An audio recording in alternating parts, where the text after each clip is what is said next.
New York's Cardinal Dolan Democrats have abandoned Catholics. This is a rather lengthy article, so I'm not going to read everything. It goes to the history of the Catholic in New York, why the Catholic schools originally were started. It's a very interesting read. Um, it does say that last year, Democratic National Committee Chairman Tom Perez insisted that pro-life candidates have no place in the modern Democratic Party.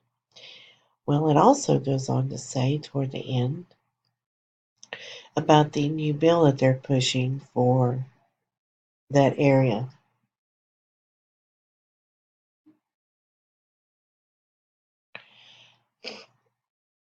They are talking about the abortion. More sobering, what is already the most radical abortion license in the country may soon be even more morbidly expanded. For instance, under the proposed Reproductive Health Act, doctors would not be required to care for a baby who survives an abortion, and the newborn simply would be allowed to die without any legal implications, and abortions would be legal up to the moment of birth.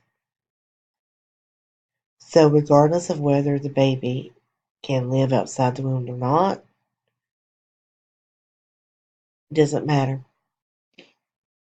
He goes on to say, I'm a pastor, not a politician, and I've certainly had spats and disappointments with politicians from both of America's leading parties. But it saddens me and weakens the democracy millions of Americans cherish when the party that once embraced Catholics now slams the door on us. Wow. I want to leave the link to the article. You can go read it for yourself. I think you'll find it quite enlightening. Thank you and God bless.